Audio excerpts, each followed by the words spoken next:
On the agenda tonight, we're going back to 1979. We're going to be having a listen to Johnny Mathis, and he's going to be performing When a Child is Born.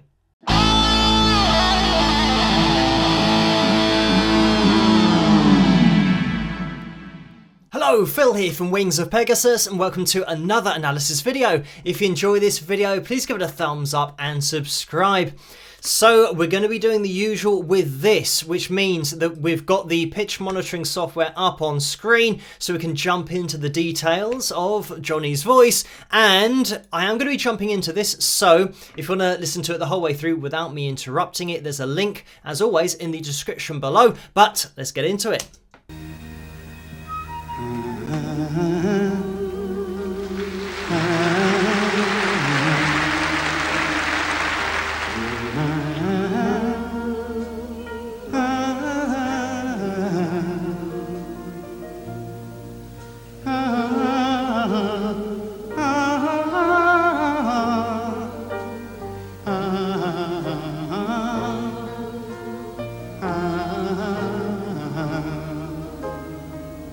A ray of hope flickers in the sky. A tiny star lights up way up high.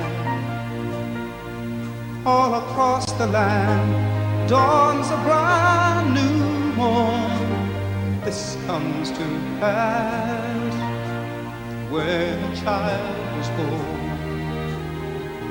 A silent wish sails the seven seas.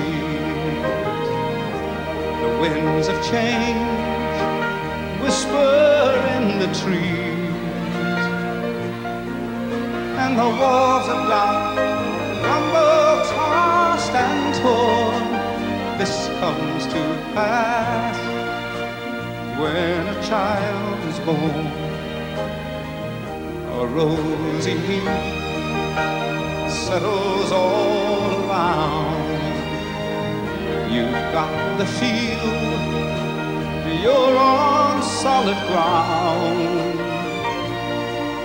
For a spell or two, no one seems forlorn. This comes to pass when a child is born. I'm just going to jump in here to put this song in context, because Johnny had a huge hit with this in the UK, and it was a few years before this, I think it was 1976, but having such a huge career as well, if you don't know, Johnny was, third in the sellers list, or basically the third most popular singer of the 20th century, coming in after Elvis and Frank Sinatra. So when we're talking about sales, over 400 million albums, and it blows your mind to just the level of success that has been reached by Johnny. But his voice just has this silky smooth quality to it, and you can see on the pitch monitoring software, even at the beginning, we're going straight into this performance with effectively a hum, but it's a hum being made with the mouth open. So we've got vibrato going on the whole time. It's just instantly within the notes. So he's just getting his voice to sing. And when I say that he's getting the notes to sing, obviously he's singing, but the notes sound nice. A lot of people, when they sing, the notes don't sound nice, and that's due to, more often than not, just inaccuracies pitch-wise, and inaccuracy while holding a note. So it's going slightly sharp, slightly flat, and it's constantly moving around and not having a nice even vibrato on the note. So those are the things that you want to have in order to get a note to sound nice, even if you're just humming, or in this case just humming effectively with the mouth open. Let's have a listen again. It actually starts off with a and it's kind of like that, and then he opens his mouth, but it's just just with an open mouth on the R vowel. And when we're listening to it, obviously we can see on the pitch monitoring software, the vibrato that's going on, but just listen out for how it's instantly in there. So we're going, so as soon as he connects those vocal cords, You know, there's a constant wobble to it.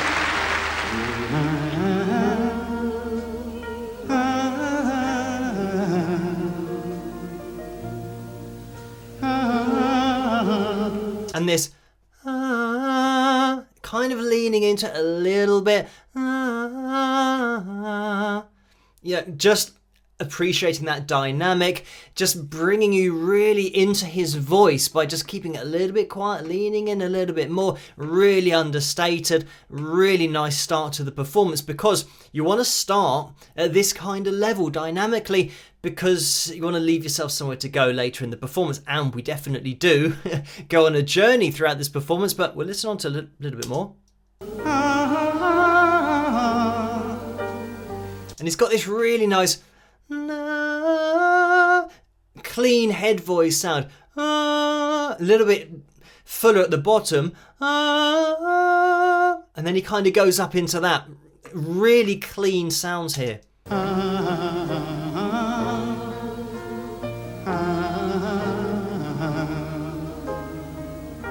ray of hope. And there, where we go, a ray of hope.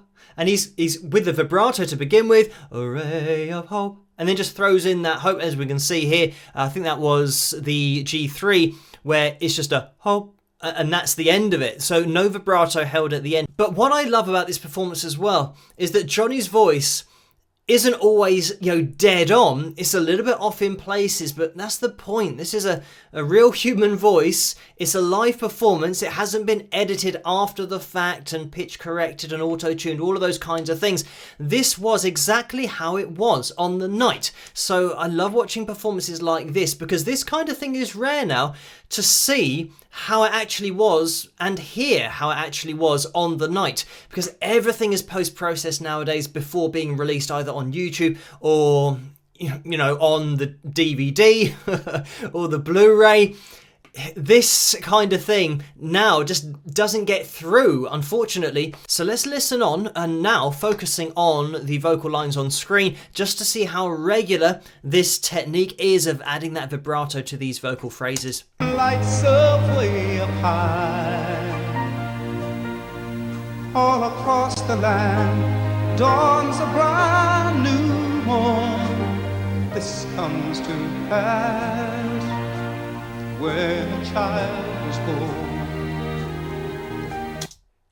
And, it's throughout every single phrase, but occasionally he'll just throw in the end of the line and just break it off, just mix it up a little bit. Here we've got this A3 that kind of goes up to the A sharp 3, and this is a great indication of what vibrato does to your voice, because if Johnny held this, it would be between notes, and it would grate a little bit because it's not bang on the note. And if you're singing straight notes, you have to get really close to the note in order for people's ears to listen to it and to accept it. Whereas when you've got vibrato, it goes back to what I said at the beginning of the video, you're making the notes sing. Even when the notes aren't really accurate, we're getting an approximation of pitch here because of the vibrato. The pitch is constantly moving, so your ear can't detect exactly where it is. So it means that it's a great technique to work on. These are the kinds of things that add expression to your vocal.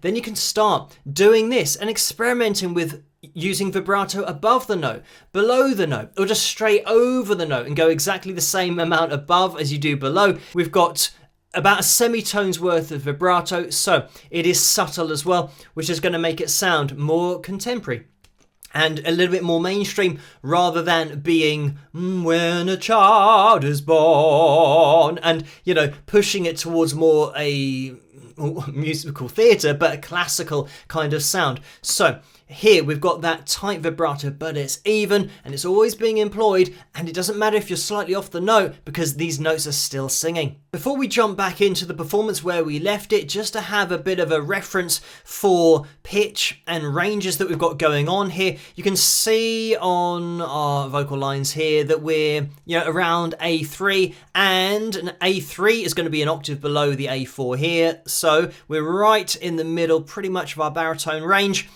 But We do have quite a lot of range going on, but we haven't got there yet. But I'll point that out at the end. So at the moment, in this baritone range, really comfortable. And an important thing to mention before we get back into the video, because look at where these notes are. And Johnny's about to get into a little bit of, the spoken word during this performance. And look where his vocal is when he talks. And all of this happens because the world is waiting for one child. Black, white, yellow. No one knows. But a child that will grow up and turn tears to laughter, hate to love, war to peace, and everyone to everyone's neighbor. Misery and suffering will be words to be forgotten forever. It's all a dream. So, as we scroll back through just Johnny's natural talking voice, you can see how on the pitch monitoring software, we didn't suddenly jump down an octave or anything like that, because all of these notes, this is just Johnny talking here, and all of these lines, and this is what happens when you talk, you're constantly hitting different pitches, but you're not aware of it. That's why I think anybody can learn to sing, because if you can talk, then you can sing. All you're doing is controlling your talking. I mean, this is just something that so many singers who had a jazz background and then became more well known in the mainstream, in the 40s and the 50s and the 60s. Obviously, in the 60s, the Beatles came along, and I think that's something that did affect Johnny's popularity a little bit in the mainstream charts, because he had that whole thing kicking off in the 60s and the British invasion. But when we're talking about those old-time singers, they all did this. They all sang in their talking range, where you've got all of that body and chest voice, and they would then ascend towards the end of the song to hit their high note, which is now pushing their chest voice up, usually about an octave higher, because the singers had that ability, but they all kept it in this conversational place. But let's get back into it, and we'll watch it to the end. It must come true sometime soon, somehow. All across the land dawns a brand new morn. This comes to pass when a child is born. It's all a dream and illusion now. It must come true sometime soon, somehow.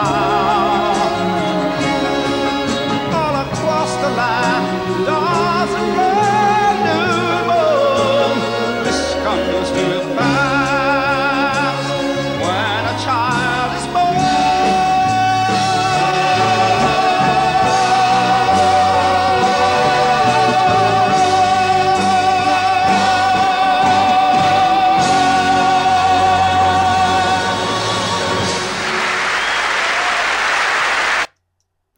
And there we have it. That's how you finish a performance. I said about leaving yourself somewhere to go. That's something that Johnny definitely does in this performance, but he ends with almost his high note. I think it was just in here. all across the land does a brand. There we go. So there's that G sharp 4, which is a tone higher than the final note of the song. So when you hear a singer hit this note, you know that the last note, he's got it. And this is why he's just all over it, and he holds it for such a long period of time. The breath support, the control of air as well, that airflow, not using all of his air too early. The longer it goes on, the more emotion you get from it. So it's a fantastic last note. But again, just pointing out where we were in that baritone range, this is what a great singer can do. He'll leave you all the way up here, and this is the journey that you go on pitch-wise from the baritone range all the way up, and then you finish on the G sharp 4, but we did have that A#4, which would just be up here. But to look at the mic technique as well, at the end you'll see Johnny holding the mic off to the side so that you don't get any plosives, and I'll say that very carefully, which is where the air from your mouth hits the microphone, and yeah, it doesn't sound very nice. But he's increasing his volume here as well because he's going to be leaning into his chest voice a bit more for the final note of the song. So it means that the more air that's coming out, the less you want it to hit the microphone. So he's off to the side and moves it away so that the volume, isn't now offensive compared to the previous vocal phrase that we've heard. Let's have a listen. Oh, this comes to pass when a child is born.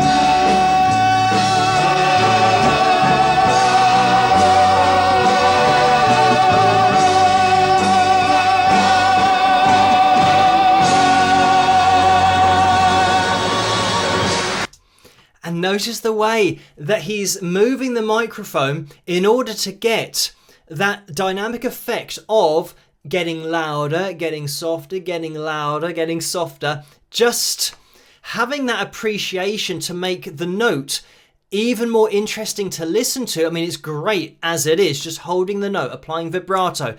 And doing that just shows the level of, vocal ability, but appreciation of getting everything out of the note that you can do.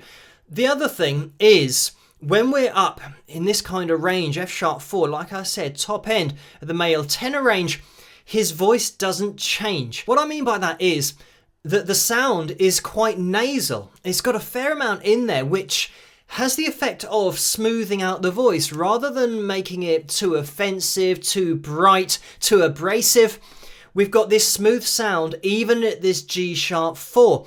So what can happen is if you're opening up too much, you go, when, and you might be quite smooth there, going, when a child is born, and you might go, ba, and start to open up too much. The vowel starts to splat, and it becomes too bright. But having the when a child is born, he's still keeping and not going ba and opening up too much, but he's just maintaining that tone, and it's so nice to listen to. But we'll jump into it. Just have a listen to that last note again. When a child is born.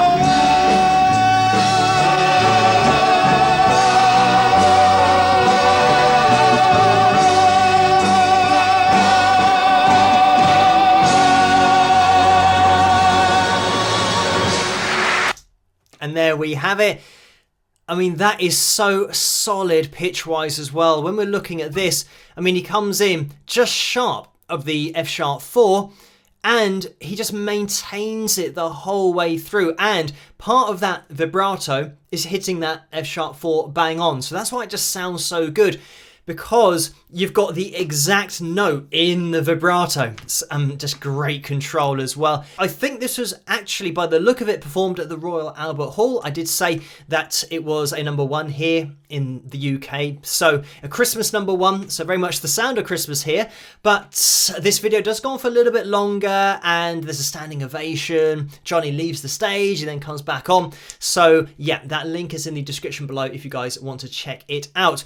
I do just want to mention a little bit about Johnny's start, the way that he got into music, because he was a talented sports person and high jumper. Believe it or not, he was actually asked to try out for the Olympic team over in the USA.